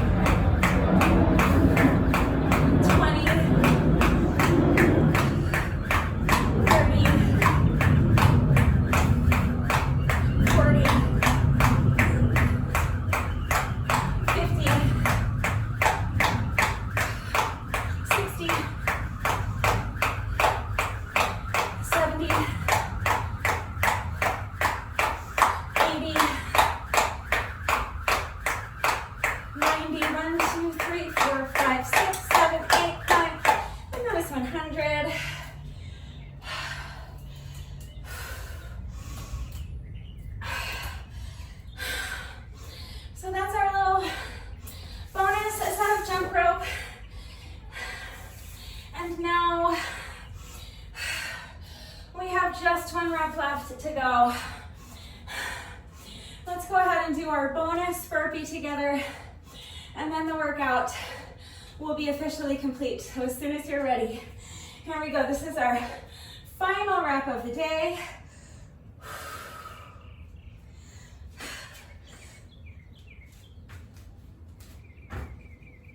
All right, with that, the workout is now officially complete. So let's just do a quick cool down together. You just want to keep moving while you allow your heart rate to come down a little bit. And while you allow your breathing to normalize, so you can pace around back and forth, shake out the legs a little bit. Let's do a quick shoulder stretch. So just bringing one arm across your body, using your other arm to pull it in close to your chest. Make sure that your straight arm is completely relaxed, and make sure that your shoulder is completely relaxed as well.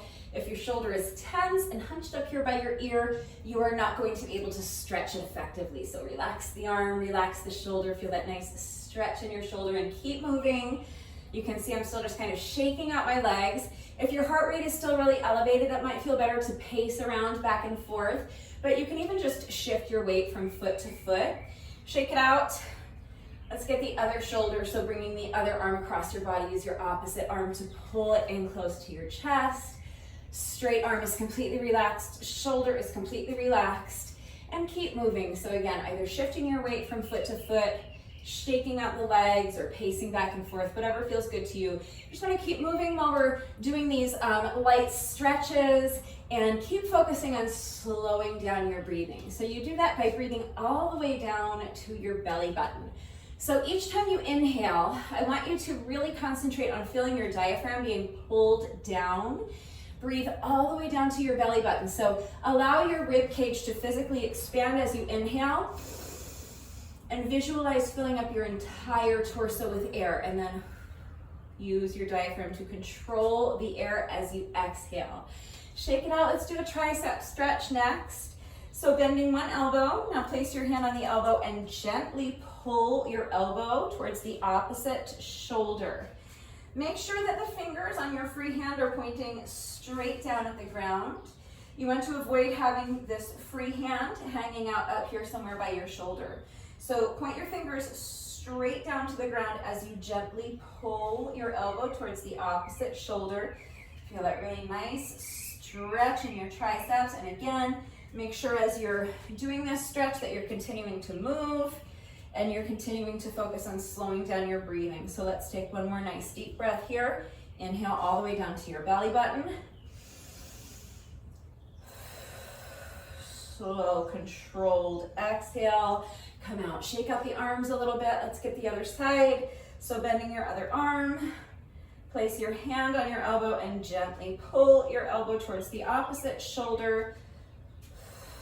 Fingers on your free hand are pointing straight down at the ground. Feel that really nice stretch in your triceps. Make sure you're continuing to move. You can pace, you can shake out the legs, you can shift your weight from foot to foot, and make sure you're continuing to focus on slowing down your breathing.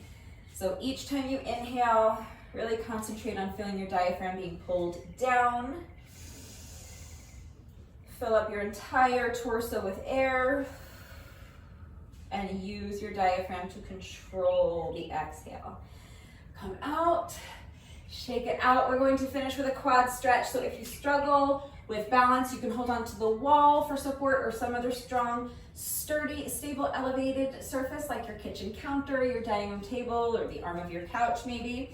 You're going to bend one knee, bring the foot behind you, reach back and grab a hold of the top of your foot with the hand that's on the same side if you're holding on to something for support. If you're not holding on to anything for support, you can reach back and grab a hold of the top of your foot with both hands. And now press your heel into your booty cheek. Really press it in there, and as you're doing that, tilt your pelvis forward the same way we did when we were pressing our low back into the mat for our dead bugs. You want to tilt your pelvis forward, so kind of tuck your booty underneath you. Visualize trying to touch your spine with your belly button. As soon as you combine that with also pressing your heel into your booty cheek, you should feel that stretch intensify in your quad muscles as you isolate them more effectively, but I also want you to feel the stretch extend all the way up to your hip flexors. Come out, shake out the legs, let's get the other side. So bending the other knee, reach back and grab a hold of the top of your foot with the hand that's on the same side if you're holding on to something for support. Again, if you are not holding on to anything for support, then you can reach back and grab a hold of the top of your foot with both hands. Press your heel into your booty cheek, and as you're doing that, you're tilting your pelvis forward. Tuck that booty underneath you, suck your belly button all the way back towards your spine. Make sure you're doing both of those things at the same time. So as you're tilting your pelvis forward, make sure you're continuously pressing your heel into your booty cheek. And as you're pressing your heel into your booty cheek, make sure that you're continuing to tilt your pelvis forward. Feel that stretch intensify in your quad muscles. And feel the stretch extend all the way up to your hip flexors. Let's take one more nice deep breath here. So inhaling all the way down to your belly button. Use your diaphragm to control the air as you exhale and come out.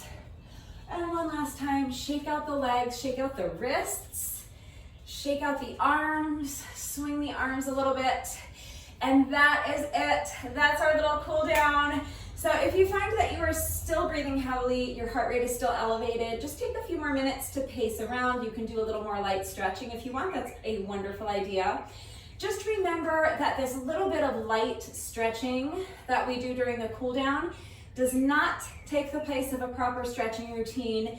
It's still really important to make sure that you're taking a good 15 or 20 minutes to stretch every single day. It is going to help alleviate any muscle soreness that you might be experiencing after the workouts. It's also going to help reduce your risk of injury moving forward. And of course, it's going to improve your flexibility.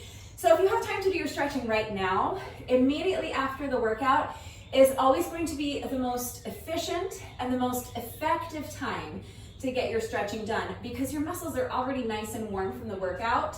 But if you don't have time to do your stretching right now, that's fine. It doesn't matter what time of day you do your stretching, just as long as you're getting it done. But remember that if you put off your stretching until later on in the day, your muscles will have gotten cold again.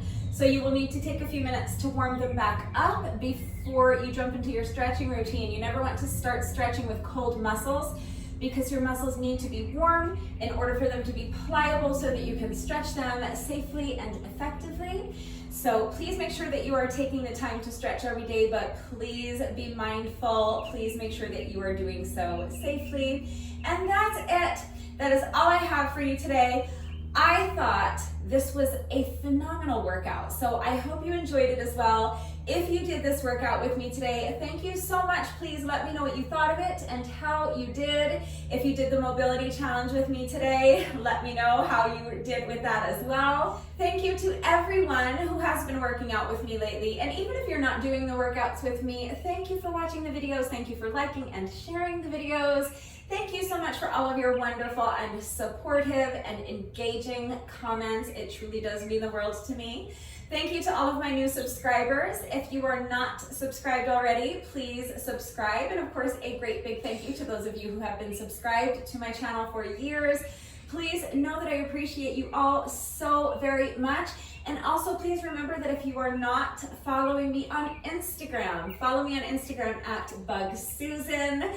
One final reminder that if anything was unclear with the workout, the format of the workout today and how everything fits together, how you can customize the format, if you want to just make it a 20-minute Tabata style HIIT workout, if you have any questions about the specific exercises that we were doing for today's workout, if you have any doubts about how to do the exercises with the correct form, or if you need any further help with equipment-free substitutions or beginner modifications beyond what I have already provided, I am right here to help. So please ask questions if you have them.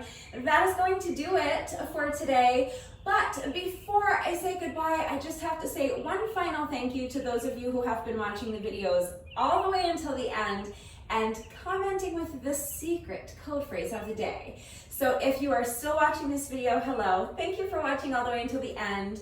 Please let me know that someone is still watching by going down to the comment section and leaving me a comment that says, I feel so rested and refreshed. That is going to do it for today. I will see you all next time. Bye.